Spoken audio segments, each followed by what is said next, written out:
Hello friend, आज की इस वीडियो में आप लोग को हम कॉटन के बारे में बताएंगे। जैसे कॉटन कहाँ कहाँ उगता है और इससे हम कैसे फैब्रिक को हम ऑब्टेन करते हैं और उससे हम कैसे क्लॉथ्स बनाते हैं, उसके बारे में डिस्कस करने वाले हैं। इससे पहले हम आपको ये कहाँ कहाँ कॉटन उगती है, किस फेवरेबल कंडीशन में उगती है, उसके बारे में बात कर लेते हैं। देखिए, जो कॉटन होते हैं ना, वो लार्जेस्ट क्वान्टिटी में इंडिया माने पूरे हमारे कंट्री जो इंडिया है उसमें उगाए जाते हैं।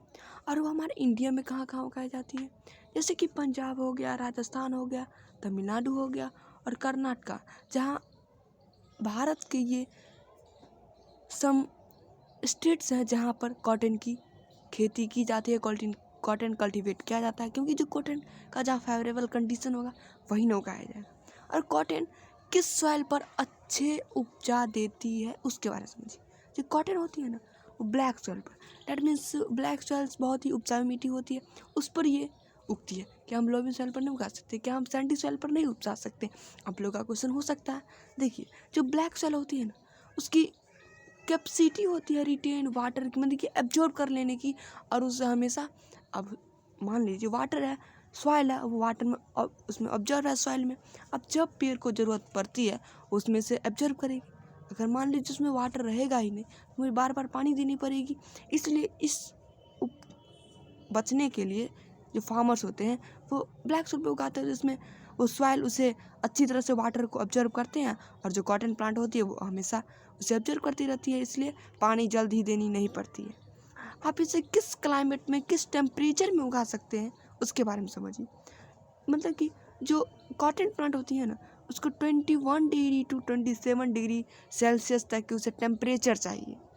उससे कम होगी तो वो अच्छे उगेंगे तो ज़रूर, लेकिन अच्छी उपजा नहीं देंगी, उससे ज़्यादा चली जाएगी तभी भी क्रॉप को, फसल जो होगा वो हानि पहुंचेगा। आप इसे कितने वाटर की अवेलेबिलिटी चाहिए जिससे वो उग सकता है। देखिए, 50 सेंटीमीटर टू 80 सेंटीमीटर इसे चाहिए।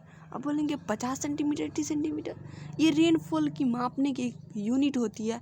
50 सेंटीमीटर आप सुनते होंगे, पहले 50 सेंटीमीटर बारिश हुई है, 80 सेंटीमीटर बारिश हुई है, वही जो रेनफॉल पर उसे मापा जाता है।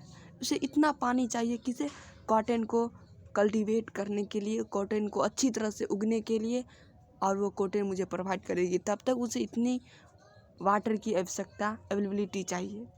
अब देखिए, अब इसे हम किस सीज़न में और किस मंथ में इसे हम बुआई करते हैं, सॉन करते हैं, उसके बारे में समझिए।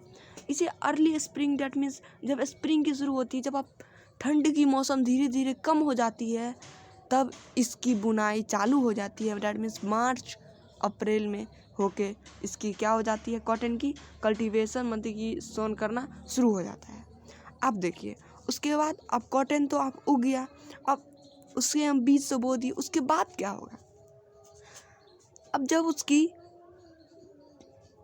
प्लांट होगी, धीरे धीरे उसमें वाटर की चाहिए, तो धीरे धीरे जब वो उसमें से कॉटन बॉल्स जब निकलना शुरू हो, देखिए क्या लिखा है, after a few days petals fall up and green colour structure called cotton balls are exposed. ये जब बड़े होते हैं ना, तो वो कॉटन बॉल्स निकलेंगे, और उसमें से जो हरे हरे उसके चारों तरफ जो आउटर सेल होते हैं ना, उसे तोड़ के बाहर निकलेगा। मतलब कि वो कच्चे रहते, धीरे धीरे उस पर टेम्परेचर पड़ती जाती है, वो सूखता है, और उसमें से वो एक्सपोज होता है, जिसमें से उसमें क्या निकलती है, कॉटन फाइबर्स निकलती है। अब कॉटन बॉल्स के अंदर क्या होता है, कॉटन फाइबर्स। आप समझते होंगे कॉटन बॉल्स क्या होती है। अब देखिए, जब पेटल्स फॉल होते हैं ग्रीन कलर स्ट्रक्चर का एंड कॉल कॉटन बॉल्स। अब देखिए, जब पेटल्स है कॉटन की, वो जब गिर जाएगी, उसके बाद जो उसमें से जो कॉटन निकलेगी एक गेंद की समान, उसे हम कहते हैं कॉटन बॉल्स। जो गेंद की समान होती है, गोल गोल, एग्जैक्टली गोल नहीं होती है लेकिन गोल होती है। अब वो कॉटन फाइबर मुझे प्लांट से निकल गया। अब कॉटन जो फाइबर्स होते हैं ना, उसमें क्या होते हैं, उसमें उसके सीड्स भी तो होंगे। अब सीड्स को कैसे निकालेंगे हम। अब उसके पास मेथड होती है कॉटन बॉल्स में से सीड्स को निकालने के लिए, क्या होती है। अब देखिए, the process of separating cotton fibres from cotton balls with the help of complex structure called ginning. अब जो कॉटन बॉल्स है, हम उसमें से, cotton ball that means seeds है, अब उसमें से हम कैसे हम उसमें से निकालेंगे कॉटन फाइबर को, उस प्रोसेस को हम गिनिंग कहते हैं। देखिए यहाँ देख सकते हैं आप लोग, यहाँ मशीन से भी और हैंड से भी गिनिंग की प्रोसेस की जाती है। ये देख रहे हैं, ये हैंड है जिसकी मदद से जो सीड्स है उसमें से निकाल के कॉटन फाइबर निकाल रही है। ये देखिए मशीन है जिसमें से cotton fibre with cotton balls डाल रहे हैं, या इस यहाँ देख रहे हैं कॉटन फाइबर निकल रही है। ये दोनों हैंड से भी और मशीन से भी निकाली जाती है। This separated fibres are present in bundles called bales. आप देखिए, अब जो उसमें से निकली फाइबर उसे बेची भी तो जाएगी, उसे कैसे केजी में बेची जाएगी? नहीं, उसे वेट करके नहीं बेची जाती है। जैसे आप उल खरीदते हैं तो उसका एक यार्न होता है जो लेप्टा रहता है, उसे आप क्या कहते हैं? एक अपनी भाषा में आप उसे कहते हैं यार्न, जो वहाँ से खरीदते हैं। उसी तरह से एक फाइबर होती है जिसे बेल्स, एक यूनिट है जिसमें बेची जाती है। अब देखिए, अब इसका मेन क्वालिटीज़ कॉटन की क्या होती है इसके कारण वो लोग प्रीफर करते हैं कॉटन क्लॉथ्स की। अब देखिए, इसे हम समर सीजन में ज़्यादातर पहनते हैं क्योंकि इसे वाटर की ऑब्जर्वेशन कैपेसिटी बहुत ज़्यादा होती है। अब जब समर में पसीने छूटेंगे तो वो क्या करेंगे, कॉटन क्लॉथ्स उससे एब्जॉर्व करेंगे और हमारे शरीर को कूल्ड बनाए रखेंगे।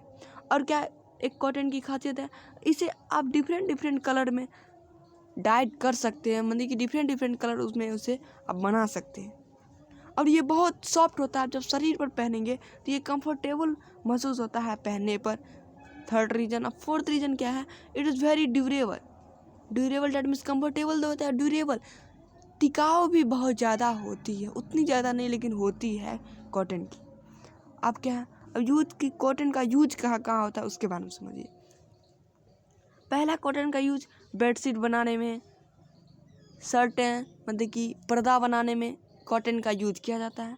और कॉटन देखिए आप, कॉटन हम देख रहे हैं कि कॉटन बॉल से, यहाँ देख रहे हैं कॉटन बॉल से कॉटन फाइबर निकाल रही है। अब वो कॉटन बॉल्स हैं, उसकी क्या आवश्यकता होती है, तो वो कॉटन बॉल्स की मदद से जो होती है उससे हम क्या कर लेते हैं, कुकिंग ऑयल करते हैं। कॉटन बॉल्स में क्या होते हैं, सीड्स, अब उससे हम क्या कर लेंगे, ऑयल प्राप्त करेंगे जो कुकिंग ऑयल होता है। एक फ़ायदा उसमें से निकल गई। और क्या कॉटन का यूज होता है, इसे आर्टिफिशियली फाइबर में यूज किया जाता है। जैसे रेयन है, तो रेयन एक फुल्ली सिंथेटिक फाइबर नहीं है, वो सेमी सिंथेटिक फाइबर है जिसमें नेचुरल फाइबर का उपयोग किया जाता है। वो कौन है, कॉटन, जिसके कॉटन का भी उपयोग किया जाता है, जिसकी मदद से क्या बनती है, रेयन। जब आप क्लास 8 में जाएंगे तो रेयन के पूरे फुल्ली प्रोसेस समझेंगे। ठीक है, thank you.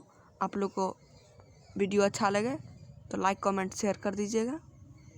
Thank for watching.